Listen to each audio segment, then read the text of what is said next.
Greetings, friends. It's a high honor once again to welcome you back to Rick's Garage. What you see before you is the engine compartment of a 2016 Nissan Rogue. I'm replacing one of the sensors that's a little bit difficult to get at. But that's not what this video is about today. I have a quick little tip to make it easier to access the engine compartment on these tall vehicles.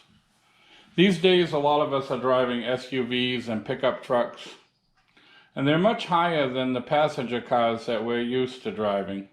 Now, one of the problems when you want to work on the engine compartment of these vehicles is you have to sometimes get a little stool. I've done this on occasion.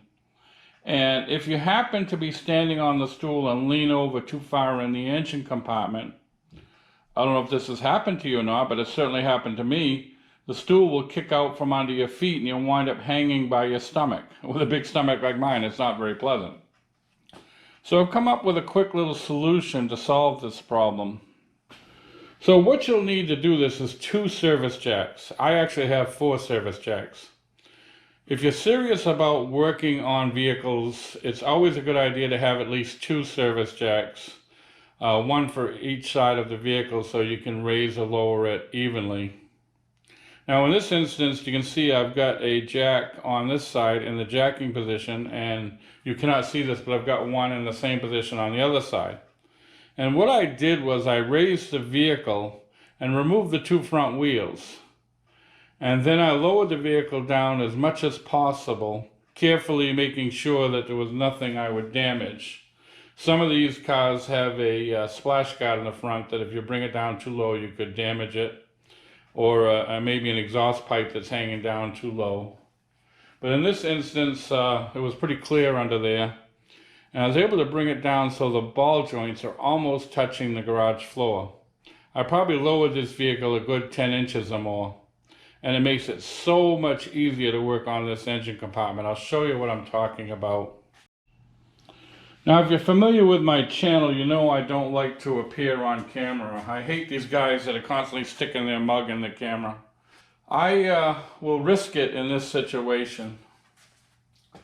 So, as you can see, I can easily lean over and touch anything I want. Now, the sensor I'm trying to replace on this vehicle is way down behind the back of the motor. It would be absolutely impossible to reach if the vehicle was at its normal stance. But with the car lowered a good 10-12 inches or more, I can easily reach back here and access that sensor that I need to replace. Now I'll be posting a video in the days to come about replacing this sensor. It's actually the crankshaft sensor that I'm replacing on this 2.5 liter Nissan Rogue. So that's all I've really got today. I just wanted to share this little tip for working on your pickups and SUVs. Don't be afraid to lower the vehicle, take the wheels off and lower the vehicle and give you easier access to the engine compartment, as long as you're careful and don't damage anything.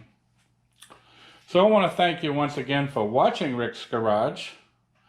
Before I go, I'll post 2 videos to your left, and to your right will be a picture of my trusty avatar in the form of my German Shepherd. Feel free to click on that if you wish to subscribe. So thanks again for watching, and we hope to see you all very, very soon.